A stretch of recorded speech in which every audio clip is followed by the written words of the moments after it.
All right, guys. So the I don't really even know how I can put this. Um, I'm a believer in Nate Oats. I really like Nate Oats. I probably know Nate Oats a lot longer than probably most Bama fans, as far as just kind of like seeing Nate Oats in person and kind of knowing his type of style and what he wants, what he expects. Because again, Nate Oats was in UB. I live here in Buffalo, so Nate Oats coached at the University of Buffalo. Buffalo had one of the best teams in their history under Nate Oats as far as going in the tournaments and literally being, I wouldn't say championship contenders, but definitely tournament contenders. So when he came to Alabama, I automatically knew that Nate Oats could definitely help kind of turn the ship around. And, for the most part, Alabama, it always will be a football school. But, again, can they have a nice basketball program under Nate Oats? Absolutely. Technically, he brought Alabama to one of the best records, I think, in their history. They won everything. They didn't win everything, but they won the SEC regular season championship. They won the SEC tournament. They made it to the Sweet 16. I mean, Alabama was great. This was a great Alabama basketball team that year, right? With guys with Josh Primo, Herb Jones, and Petty. It was great.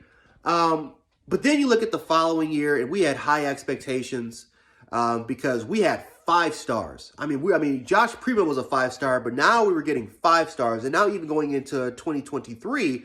To the 2022 basketball season, we recruited 2 5-stars. It's arguably the best class in Alabama history.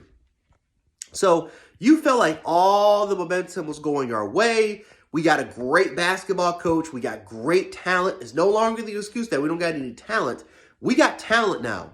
And then all of a sudden you look at mess like this. You look at the inconsistencies when it comes to, well, no, I don't even say inconsistencies. The horrific 3-point shooting performances that we've displayed this year.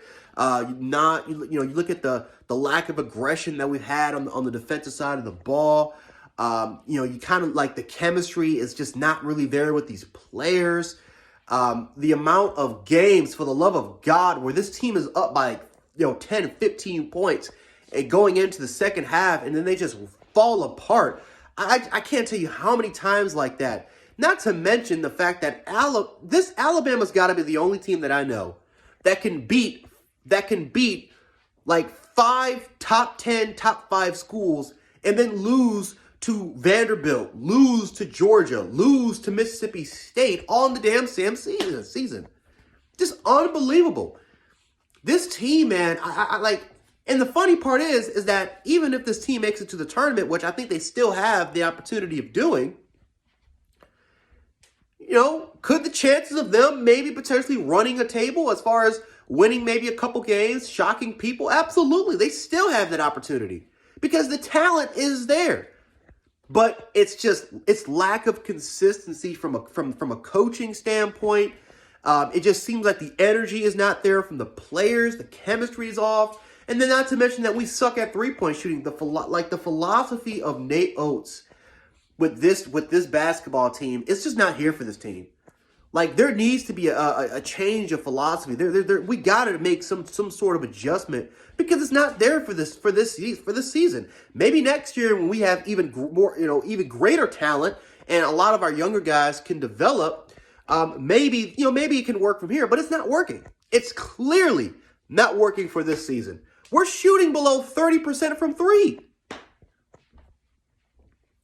Javon Quinley, who shot 43% from 3 last year, is shooting close to 28% from 3? My God. Now, Jaden Shackelford has been our best player, but or maybe our best scorer. But Jaden Shackelford, there's games where he's putting up 25, 26 points, at least 19, 20 points, and there are games where you kind of have those really, really low performances. Man. And then J.D. Davison, man. Listen, J.D. Davison has tons of upside, a ton of potential. There's a reason why he's a 5-star recruit. But his ass better not go to the NBA next year. I'm serious. He better not go to the NBA next year because he will get smoked. He will get sent to the G League. He is not ready. He has a lot of talent. He has a ton of potential, a ton of upside. He needs to come back for his sophomore year. Man, but yeah, man, this Alabama team, man, has been disappointing, very disappointing, and I'm not gonna sit up here and say that we need to fire Nate Oats because just a season ago, Nate Oats brought Alabama to literally winning an SEC championship in both the regular season and in tournament play. We should have been the number one seed. I still have no clue how we weren't the number one seed. But we were the number two seed. That's like one of the highest seeds that Alabama basketball has ever had. So I don't think we should fire Nate Oats. I think people kind of being on that bandwagon. I think we're getting a little ridiculous. But I do believe that we gotta have there needs to be something. Something's got to happen. There needs to be some sort of change, some sort of difference in philosophy. There's got to be something that's got to happen because this basketball team, man, it's just wasting the talent. It's wasting their potential. And if we continue to go down this road, we continue to go down this path, man, it's just, I don't even want to think about what could happen if everything goes left. But it seems like right now we're going backwards. We're not going forwards with development. And that's concerning.